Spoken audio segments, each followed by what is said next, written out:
So first let us understand the meaning of absorption. तो absorption क्या है? It is a process of passing of digested food किसमें? Into the blood vessels in the wall of the intestine, या हम कह सकते हैं present in the wall of intestine. हम दोनों वे में इसको बोल सकते हैं. Present in the wall of intestine is called absorption. Means जो हमारा स्मॉल इंटेस्टाइन में डाइजेशन हो गया है फूड का, then that digested food is absorbed in the blood. और ये ब्लड क्या है? There are blood capillaries inside the small intestine. मतलब उससे जो पास होती हैं वो जो फूड डाइजेस्टेड फूड होता है उसको ले लेती हैं. तो ये जो लेने का प्रोसेस है for taking the digested food is known as absorption. तो एब्जॉर्ब हम कहते हैं ना कि पानी का, अगर हम कोई पानी गिर गया उस पर कपड़ा रख देते हैं. Why we put a cloth? Because the cloth absorbs the water. In the same way when the blood vessels absorbs the digested food, it is known as absorption of the food.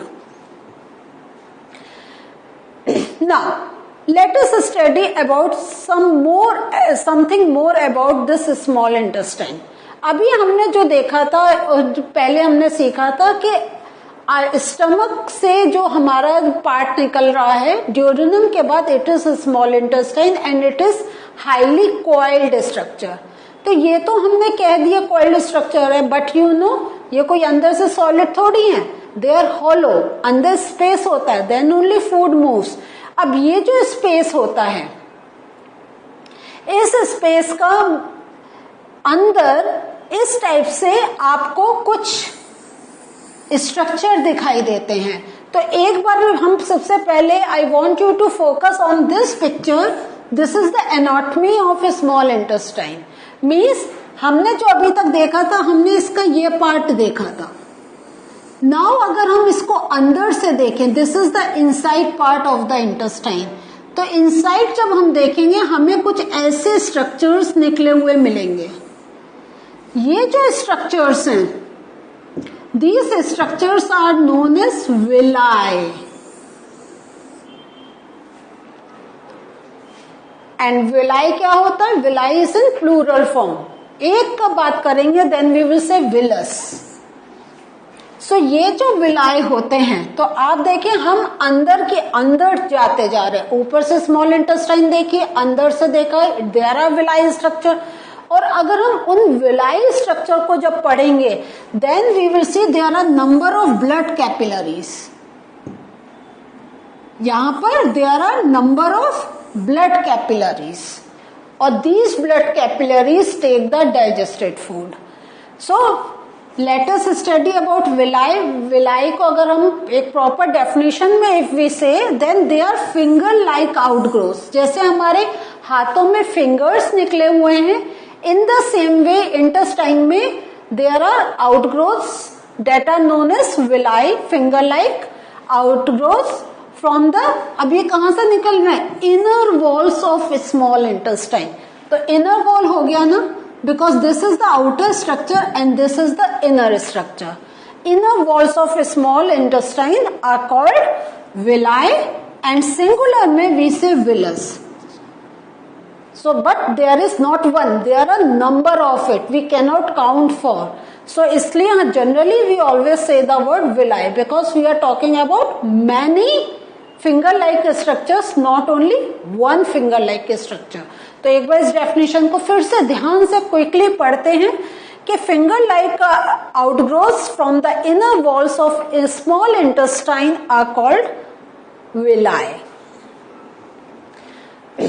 Now, so what is the function of villi? What is the role of villi? What does it helps in? Let us see. ये जो villi होता है, it increases the surface area.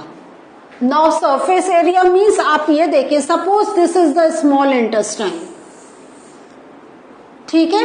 अब अगर small intestine है तो हमें क्या मिल रहा है, बस जो ये प्रोवाइडेड स्पेस है we are getting this space only. If अगर ये, अब हम एक बार और आपको दिखाते हैं, अगर इसकी जगह अब let us see if it comes in this way, ये घूमा घूमा it is going on, so what do you think, जो अभी हमारे पास एक सिंपल इसमें only this structure was available there, now अब यहाँ पे all everywhere the absorption will takes place. जो एब्जॉर्प्शन सिर्फ यहाँ था, नाउ सी इतने स्पेस में this much was the, but now when the villi are there, their surface area is getting increased, so it increases the surface area. So the more the surface area, the more the absorption will takes place. And so villi also have a network of thin small blood vessels. So in these villi blood vessels are present, and in the very beginning we have learned what is absorption, when blood capillaries take the digested food.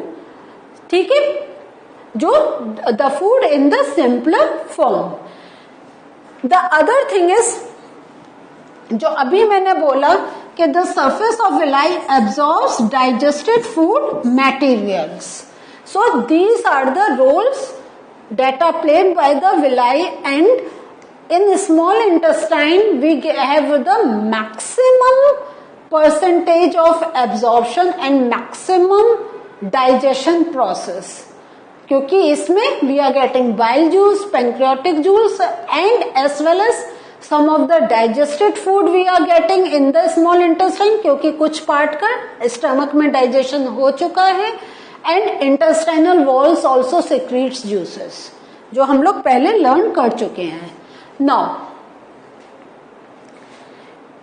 हमने अभी ये देखा कि जो villi हैं they have taken the they have absorbed the food. Now what happens? अब villi ने ले लिया, मीन्स विलाई क्या, blood capillaries have absorbed the food. अब उसके बाद क्या होता है, how does the food moves in all parts of our body, तो because it was absorbed by the blood capillaries, so as the blood flows the food also flows to different parts of the body. अब एक और word हम सीखेंगे, assimilation. तो assimilation means क्या है, let us come with this process. तो villi ने फूड एब्जॉर्ब कर लिया, now this absorb food is transported to different parts of the body, different body parts, because blood is flowing in all body parts, तो food भी उसके साथ जा रहा है। जो डाइजेस्टेड फूड होता है, this is something very interesting. तो digested food build complex substances required by the body. अब ये क्या है, हमारे बॉडी में हमने क्या लेते हैं, we take complex things, but to pass down to different parts of the body it is broken down into very simple substances. Now जब वो अपने अपने particular cells में चले जाते हैं, means hands में जो हमारे cells and tissues हैं, legs में, stomach में, in all body parts there वो जो simpler forms है they again get collected और वो एक complex food material they make it again, and this जो अब रिवर्स प्रोसेस हो गया, making a complex food with the simpler parts of the food, that is known as assimilation. Assimilate कर लिया, collect कर लिया, जो अलग अलग फैला हुआ था, छोटे छोटे पार्ट्स में फैला हुआ था, उसको अब कलेक्ट कर लिया। So now break down of glucose, let us study about this. So in the cells क्या होता है, let us study about breakdown of glucose in the cells. What happens, अब हमारा क्या हुआ, ग्लूकोज आ गया, because with the blood every food, digested food is moving, तो हमारे सेल्स में ग्लूकोज आ गया। now ग्लूकोज क्या होता है, it reacts with oxygen, glucose का ऑक्सीजन के साथ रिएक्शन होके क्या होता है it breaks down. तो glucose breaks down.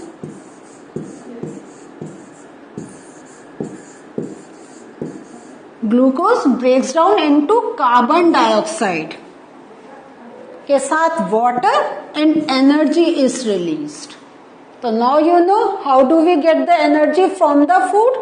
The glucose that is passed as a absorbed material with the blood to different parts of the body, it reacts with the oxygen जो हम लोगों ने inhale करी है अपने respiration process से. Now जो ऑक्सीजन गई हमारे बॉडी में, ग्लूकोज गया, उनके बीच में there is a reaction and then glucose breaks down into carbon dioxide, water and energy. ये तो हमारा स्मॉल इंटेस्टाइन से फर्दर जो प्रोसेस हुआ. नाउ स्मॉल इंटेस्टाइन में जो अनडाइजेस्टेड फूड रह गया है, या the food that was not absorbed by the blood capillaries, it enters into the large intestine. तो स्मॉल इंटेस्टाइन से now the food is moving to large intestine. ये जो लार्ज इंटेस्टाइन है, this is wider in comparison to small intestine and shorter. चौड़ी है और छोटी है. इसका फंक्शन क्या है? To absorb water and some salts from the undigested food. Means जो अनडाइजेस्टेड फूड हमारे स्मॉल इंटेस्टाइन ने उसको रिजेक्ट कर दिया कि it is not useful, but then also large intestine will take some part of water as well as some salts. अब ये salts क्या हैं, ये आप सीनियर क्लासेस में पढ़ेंगे. salts मेनली आ जाते हैं जो हम मिनरल्स की बात करते हैं, लाइक पोटेशियम, कैल्शियम, ये सब. तो मीन्स ये होता है कि कभी कभी जब हम जैसे घर अपना साफ करते हैं, हम बहुत कुछ अपना कचरा साइड में रख देते हैं, but before throwing it, finally throwing it away from our house, एक बार हम फिर से देखते हैं कि इसमें कुछ काम की चीज तो नहीं चली गई. इन द सेम वे जो फिर से देखने का है, चेक वो होता है, that is done in the large intestine. अब जो हमारा अनडाइजेस्टेड फूड है, रिमेनिंग फूड मटेरियल, काम का फिर से हमारे लार्ज इंटेस्टाइन ने ले लिया, लेकिन जो लार्ज इंटेस्टाइन ने भी कहा कि it can not be used by the body, ये बिल्कुल बेकार है, इसमें कुछ भी फायदा नहीं है रखने का. वो क्या होता है? That remaining food material enters in the rectum, means last part of the large intestine, and it passes as faeces. So it is removed through, जो हमारा फीकस होता है, it is removed through anus.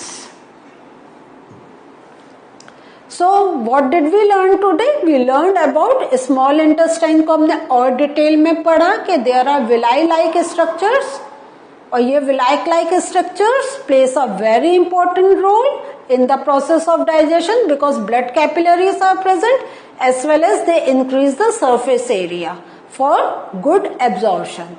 And जो large intestine होती है, वो जो हमारा अनडाइजेस्टेड फूड पास डाउन होता है लार्ज इंटेस्टाइन में, उसमें से भी थोड़ा that can be useful things that can be utilised by the body. Large intestine उसको लेके, और जो हमारा फूड बिल्कुल भी काम का नहीं है, विदाउट एनी न्यूट्रिएंट, उसको दे excrete from the body in the form of faeces. So this was the learning for us today.